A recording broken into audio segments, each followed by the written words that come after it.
आज म अत्यन्त दुःख र भारी मनका साथ उभिएको छु। एसई परीक्षा दिएर उज्जवल भविष्यको सपना बोकेर घर फर्कदै गरेका 3 भाइहरू जलेश्वर बर्दिवास सडक खण्डमा भएको मोटरसाइकल दुर्घटनामा ज्यान गुमाउन बाध्य भए। आज अन्य केही घाइते भएका छन्। यो केवल दुर्घटना होइन, यो हाम्रो प्रणालीको कमजोरीको परिणाम हो।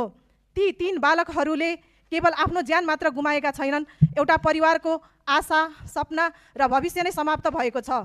म दिवंगत आत्माहरूको चिर शान्तिको कामना गर्दै शोकाकुल परिवारहरूमा गहिरो समवेदना व्यक्त गर्दछु। घाइतेहरूको शीघ्र स्वास्थ्य लाभको कामना गर्दछु। सम्माननीय सभामुख महोदय, अब प्रश्न उठ्छ, यस्ता घटना किन दोहोरिरहन्छन्? हामी कहिलेसम्म दुर्घटना भयो भन्दै बस्ने? यस सन्दर्भमा म सरकारलाई केही नीतिगत मागहरू राख्न चाहन्छु। सडक सुरक्षाको तत्काल सुधार, जलेश्वर बर्दिवास जस्ता जोखिमयुक्त सडक खण्डमा स्पिड नियन्त्रण, साइनबोर्ड, सडक मर्मत र प्रकाशको उचित व्यवस्था गरियोस्। कडा ट्राफिक कार्यान्वयन, लाइसेन्स बिना सवारी चलाउने, ओभर स्पिड र ट्राफिक नियम उल्लङ्घनमा कडाइका साथ कारबाही गरियोस्। युवा तथा विद्यार्थी सचेतना कार्यक्रम गरियोस्।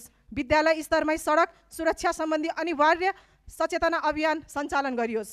आपतकालीन उद्धार प्रणाली सुधार, दुर्घटना भए लगत्तै उद्धार र उपचारका लागि एम्बुलेन्स, ट्रमा सेन्टर तथा छिटो स्वास्थ्य सेवा सुनिश्चित गरियोस्। पीडित परिवारलाई राहत, मृतक परिवारलाई उचित क्षतिपूर्ति र घाइतेहरूको निःशुल्क उपचार व्यवस्था गरियोस्। सम्माननीय सभामुख महोदय, यदि हामीले अहिले पनि गम्भीर भएर सुधार गरेनौँ भने यस्ता दुःखद घटना फेरि दोहोरिरहनेछन्। त्यसैले म सरकारसँग गम्भीर ध्यानाकर्षण गर्न चाहन्छु र अन्त्यमा ती निर्दोष भाइहरूको सम्झनामा हामी सबैले जिम्मेवार बनौँ। हस्त, धन्यवाद।